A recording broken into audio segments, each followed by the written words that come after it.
Phone কলে নিজের কণ্ঠ পরিবর্তন করে কথা বলুন। এর জন্য আপনার কোনো থার্ড পার্টি অ্যাপসের প্রয়োজন হবে না। ফোনের মধ্যে থেকে এই সেটিংসটি করে নিতে পারবেন। কিভাবে এই সেটিংসটি করে ফোন কলে নিজের কণ্ঠ পরিবর্তন করে কথা বলবেন, চলুন তাহলে মোবাইল স্ক্রিনে দেখিয়ে দেওয়া যাক। ভিডিওটা আপনার টাইমলাইনে শেয়ার করে রেখে দিন, যে কোনো সময় প্রয়োজন পড়লে দেখে নিতে পারবেন। এবং পেজটিতে নতুন হয়ে থাকলে ফলো দিয়েই সাথে। ফার্স্ট অফ অল আপনার ফোনের সেটিংসটা ওপেন করবেন, দেন এরপর এখান থেকে সাউন্ড অ্যান্ড ভাইব্রেশন এর উপরে ট্যাপ করবেন। ট্যাপ করার পরে একটু স্ক্রল ডাউন করে নিচে আসবেন, আসলে পেয়ে যাবেন সাউন্ড কোয়ালিটি অ্যান্ড ইফেক্ট, এর উপরে ট্যাপ করবেন।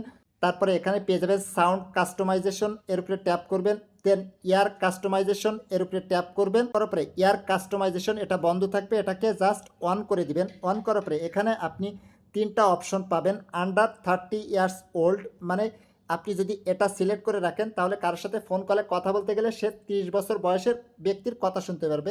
তারপরে এখান থেকে 30 to 60 ইয়ার্স ওল্ড, এটা যদি আপনি সিলেক্ট করে রাখেন তাহলে 30 থেকে 60 বছরের ব্যক্তির কথা অপর পাশের ব্যক্তি শুনতে পারবে। তারপরে এখান থেকে অ্যাবভ 60 ইয়ার্স ওল্ড যদি এটা সিলেক্ট করে রাখেন তাহলে সে 60 বছরের ব্যক্তির কথা শুনতে পারবে। এখান থেকে যে কোনো একটা সিলেক্ট করার পরে সাউন্ড কাস্টমাইজ ইফেক্ট এটাকে সিলেক্ট করে দিবেন। দিলে দেওয়ার সাথে সাথে আপনার কাজ শেষ। এখন আপনি যে কারোর সাথে ফোন কলে কথা বলতে গেলে সে আপনার কণ্ঠটা পরিবর্তন শুনতে পারে।